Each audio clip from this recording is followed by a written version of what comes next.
Howdy, everyone. I got a question for you. Do you know what the APTA House of Delegates is? Do you know what they do? Do you know how the House is made up? Well, if you don't worry about it. We'll talk about it today.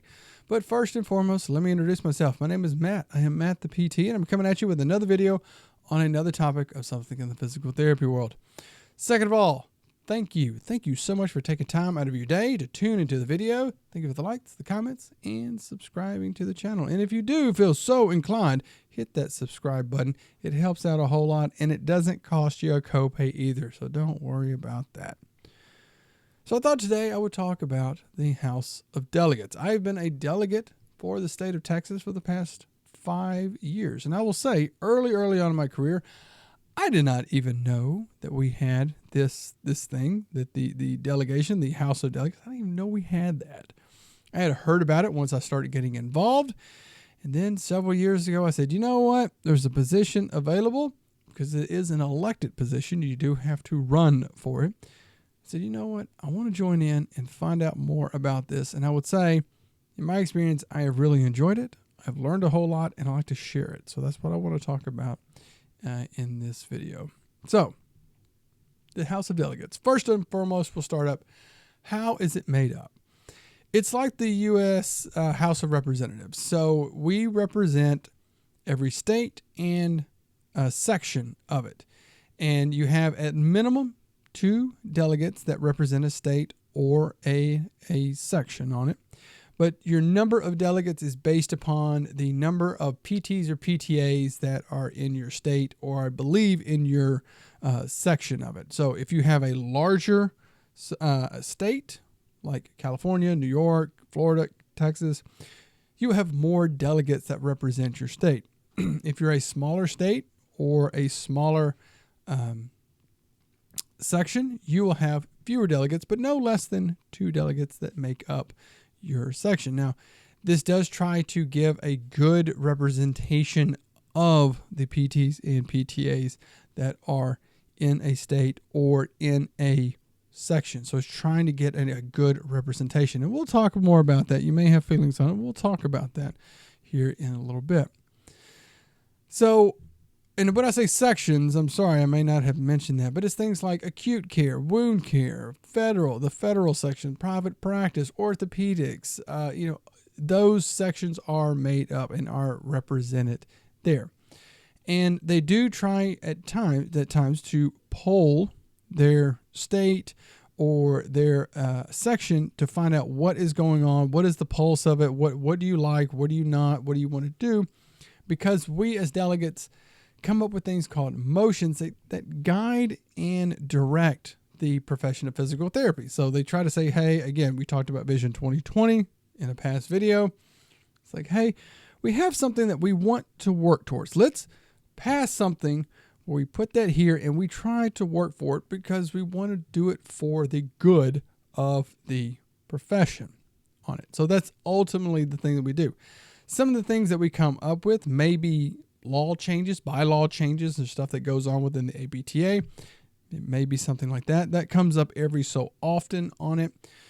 Or it's something that says like, hey, I believe this is something that we need to support, we need to try to work on, or we need to set up for something in the future. So let's set this up because we could see coming down the line, if we go ahead and do it now, we set it up. When this thing happens, then we're already in a good position on it. Now, this comes up through the development of a motion. Now, I talked in the past video about developing a bill and getting a bill passed. It's kind of along the same lines. So the delegation, whomever it may be a person that's in a state. So typically it's somebody comes up with this because it may be something that is going on in their state. It may be something they personally have dealt with. And saying, hey, you know what, there's nothing that the APTA or the profession really has set, and we need to do this. This is something coming down the line. And, there's changes all the time coming forth in healthcare and technology and things like this. Like, hey, we need to be on, we need to have this because this was not there 10 years ago, but we need to be a little bit more aware of it now. And they develop these motions, and so it may be a support statement. It may be a bylaw change. It may be, something like that. They write this up. You do have sponsors and you have other states or sections that support you in it. They write this thing up and they present it.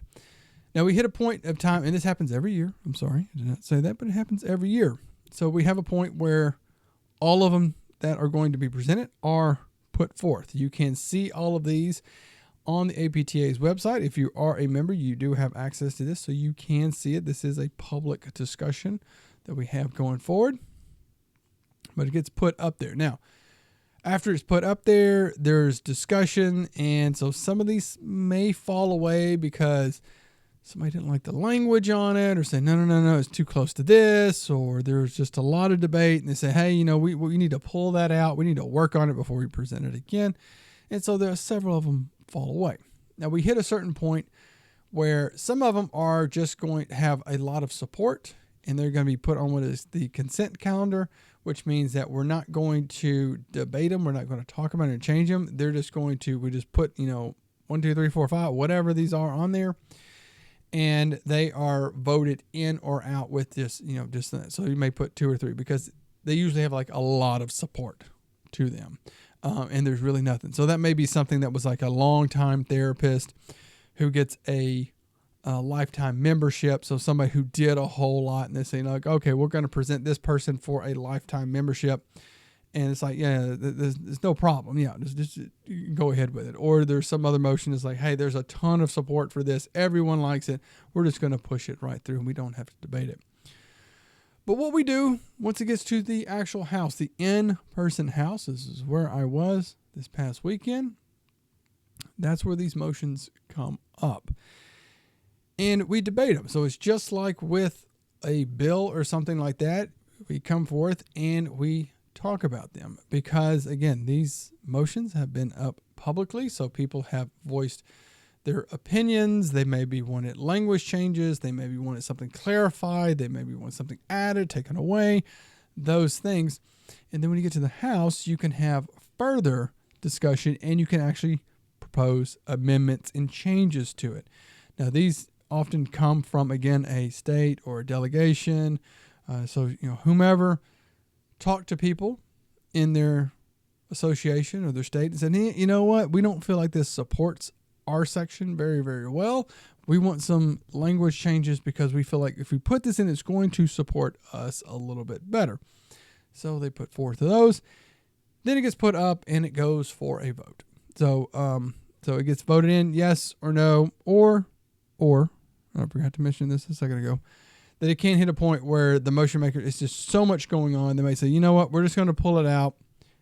We'll talk about it next year or the year after. We'll just pull out. There's too much debate. There's too much they want to change in it. We will fix the language and we'll come up about this.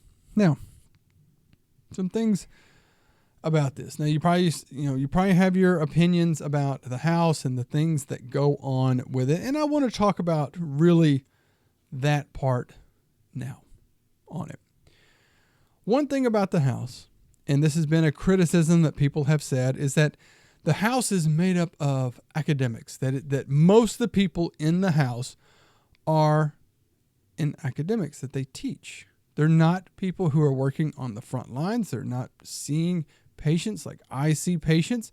So their views of things is totally different than what my view is, and I don't believe that they have my best view or things in mind.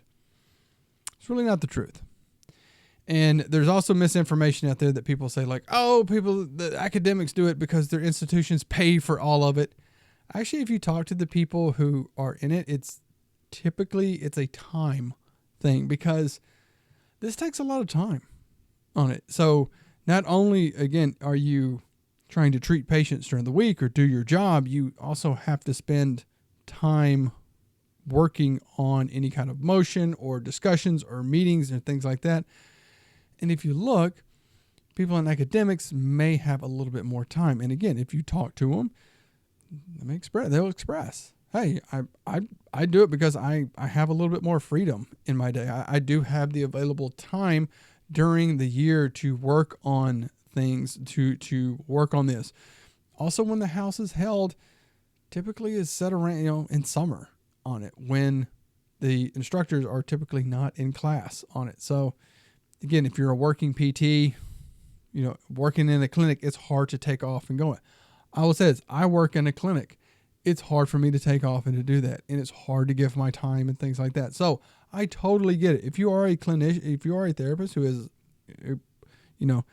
primary 90 to 100% of your time is patient facing, yes, I completely 100% understand what you're going through. It is very, very hard to give your time in a volunteer effort into something like this, where again, you can see someone who is in academics does have the available time, or somebody in a different position has that available time to do that.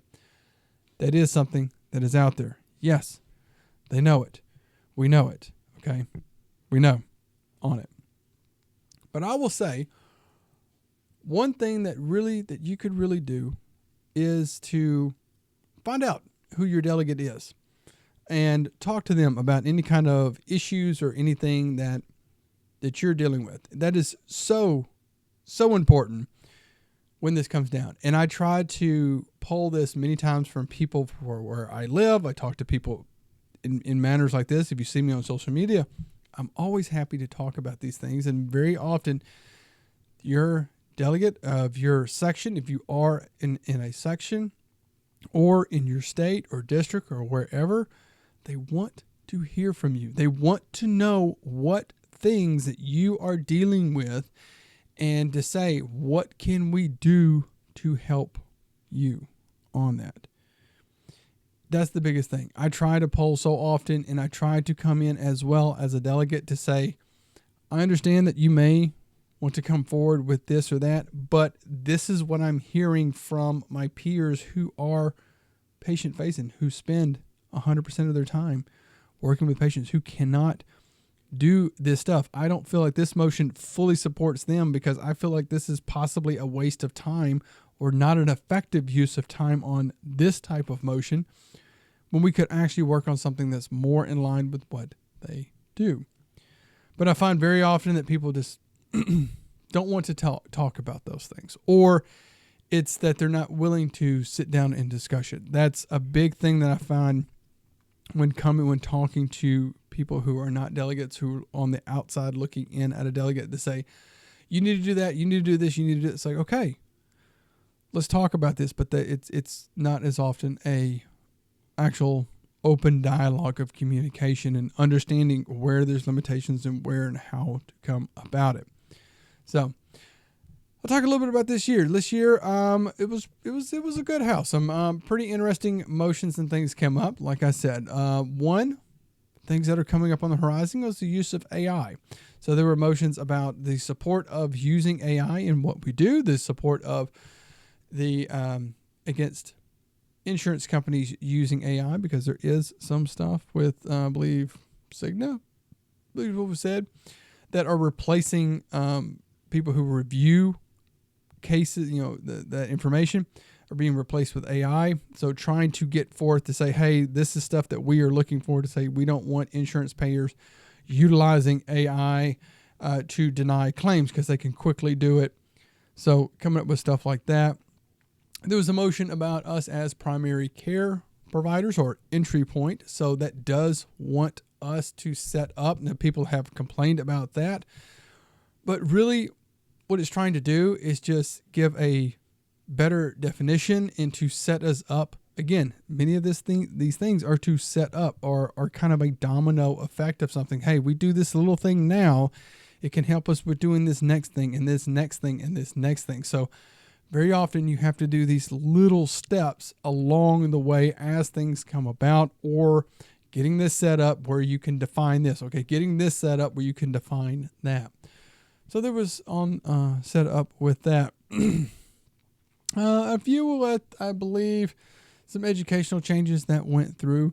But overall, nothing that was very, very controversial, nothing that was required a ton of debate or anything like that. There is always a discussion about what is the future and what does the House need to look at as well. This comes up. What does the House need to think about? What do they need to look about? And I will tell you, The issue of reimbursement was coming up very, very, very frequently. Very frequently. I believe it was a 30-minute discussion, and it was probably spoken about 80% of the time about what to do with that. Different ideas. These are all recorded with listening to different types of people. What challenges and things like that about what, how to bring more people into the field. A big thing, the cost of school on it. Saying, hey, the cost of school is so much. We're not going to be able to do this stuff if the cost of school keeps going up. People are not going to stay in the profession. They're not going to join the profession. We have to work on that. So those things that people say, yes, they are listening. The delegations are not deaf to that. Those people, they're not deaf. They are understanding it. They hear about it from their peers. They hear about that. They understand it. They are trying to do it. We need your help coming forth and doing those things. So I'll leave this with you on that. So I hope I shed a little bit of light about what the House of Delegates are, what it did that. But like I said, I would share this. If you're interested in it, look at running. Look at it joining in and saying, hey, I would like to be a part of this. Spend a little time there. I will say if you join in, kind of take it in the first year because it's a lot. It is a lot. But learning that process and you can understand what goes on, what you can and can't do, and you can see how these things start to shape themselves and see how this can actually change the field of physical therapy, the profession of physical therapy. And you can also be that voice. And that's the thing when I tell people, when you join in, you can be that voice to let other people know, hey, this is not something that really should be worth our time. We should be focusing on this. What can we come up with something to focus on this or to help that or to do this? To see those little things. If you can't join in, talk to your delegate, whoever may be in your state or your section or whatever. Talk with them saying, hey, these are the challenges and the struggles, and these are the things that I would really want to see. What are you guys doing to do that? How can I help you on that? And it may be reaching out to other people to say like, oh, this is the stuff that we are all dealing. We can be a communication and talk those things. Communication is huge on that. So there you go, everyone.